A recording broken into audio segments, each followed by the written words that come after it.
The vastness of the Pacific Ocean is difficult to comprehend. Millions of square miles of water dotted with tiny islands like emeralds scattered on a vast blue canvas. One such speck is Howland Island, a mere pinprick on the map, yet with a story as big as the ocean itself.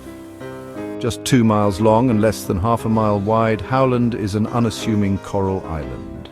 Its flat, treeless landscape, barely rising above the waves, seems inconsequential, but looks can be deceiving. This tiny island holds a captivating history and harbors a precious ecosystem, making it a place of immense value, carefully protected and closed off from the world. Howland's story, like many remote islands, is intrinsically linked to guano, the droppings of seabirds accumulated over centuries into thick, phosphate-rich deposits. This white gold was a highly sought-after fertilizer in the 19th century, attracting commercial interests and sparking territorial claims. Discovered by Americans in the early 1800s, Howland became a site of guano mining, its surface mined extensively for decades. The island even briefly became a territory of the United States in 1857. But Howland's history was about to take a dramatic turn, intertwined with the story of a pioneering aviator.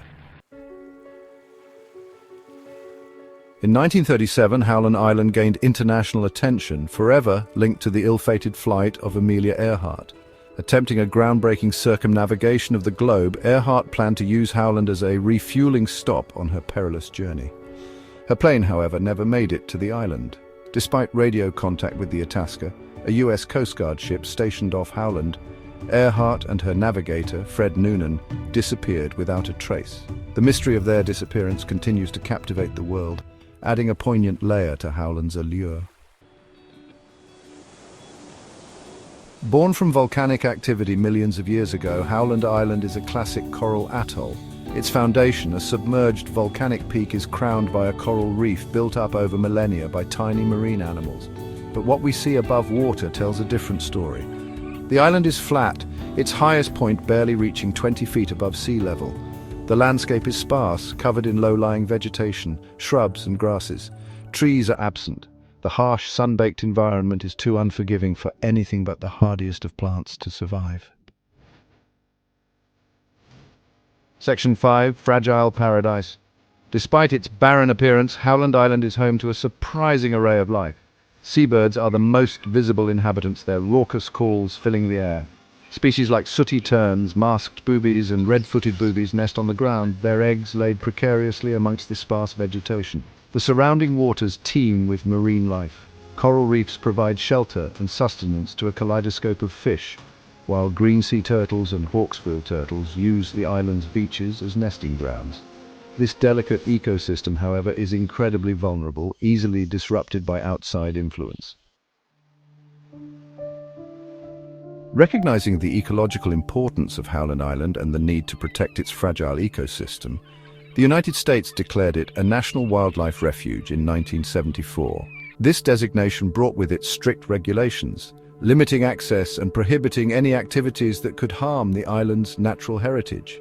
Landing on Howland Island is strictly prohibited for the general public. Only authorized personnel, primarily scientists and researchers, are granted permission to set foot on its shores. Their work is vital, monitoring the health of the island's wildlife populations, studying its unique flora and ensuring the ecosystem remains pristine.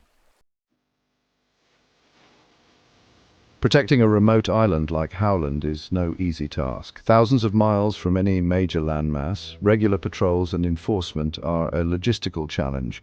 The responsibility for its guardianship falls upon the U.S. Fish and Wildlife Service, tasked with the daunting responsibility of protecting this remote paradise.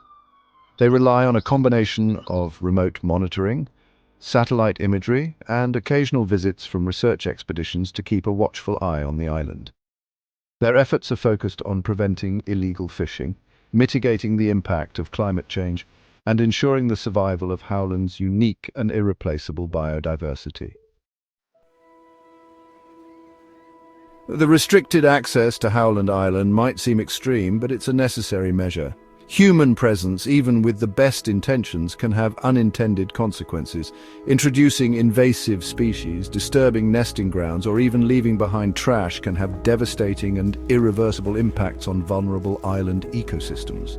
The no trespassing signs are not meant to exclude, but to include all those who will never set foot on Howland Island, but who benefit from its continued existence. By protecting such pristine places, we are protecting a part of ourselves, a reminder of the beauty and fragility of the natural world.